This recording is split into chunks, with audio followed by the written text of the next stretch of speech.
Hello. Okay, so a question I always get with water damage is there water behind tile? We just had a house flood and the entire basement flooded, had about 2-3 inches of water. And just wanted to show you, in this bathroom, it's all sealed. From what we see, it looks all sealed, right? Tile to tile, tile to tile, tile to tub here. And so it looks like that's all sealed. But if I take a meter, and this is a non-penetrating meter, so when I put it up to moisture, it gives me a reading, and you can see how it just kind of runs up there. This, if I come up here, everything's going to give us some reading. So right now that's about here. And as I come down, you're going to see it starts to spike, and then it just goes all the way up as I come down to the low. So yes, down here is wet, and so that's a problem because I can't dry it from this side because there's tile in the way. Can't dry it from this side, so there's a tub in the way. A bigger problem is this wall is an exterior wall.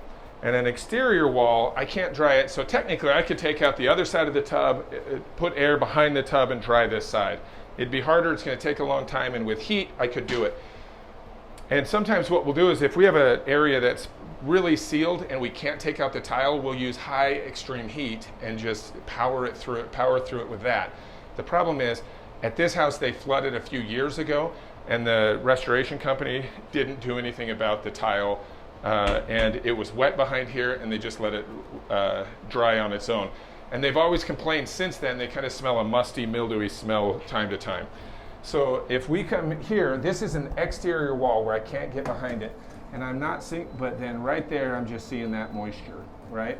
So we're going to come in, we're going to cut out, likely we're going to have to cut out higher. We'd normally just cut down 2 and remove it, and then some people, I mean, it's not that much to do the whole thing, but if people were trying to save money, they'd come in and replace this, maybe with a different color so it looks stylish.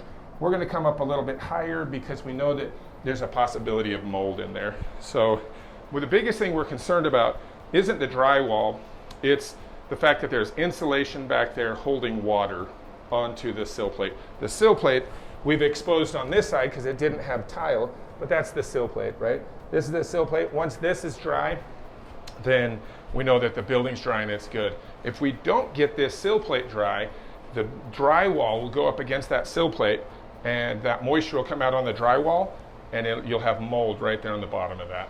So just wanted to give you a tip.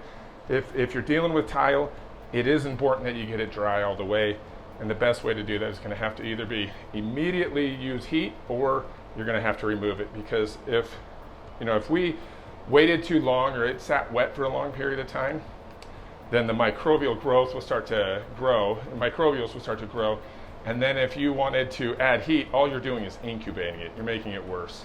So that's where we're at. Okay, now we've had our guys come in, take out the tile. So they've taken it out.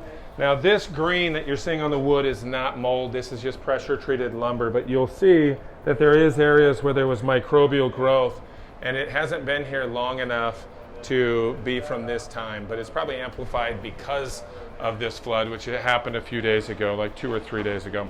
So we took that out. We were able to pull out the insulation that was on the bottom here. We're also able to vacuum out. They always have a lot of construction debris, sawdust, things like that gets caught back behind sill plates, and that's all good food for mold. So this is the proper way, unfortunately, to get rid of water behind tile. Tile is awesome for water if it's on this side of it, right? But if it can sneak through, and I'll show you the way it snuck through in this area. This had a piece of wood baseboard on it. It went down. The tile went down here. The wood baseboard went to here. Well, that's not sealed correctly right here or right here. The tile, how we saw it before, is sealed from the ground to here, from wall to wall like this. But when it can find its way in, it's going to go, and it's just going to use that as a little pipeline or a hose, almost like a little river to get right behind walls. So this is Mike with 24-hour flood response, just trying to give you another tip on how to get dry and prevent mold.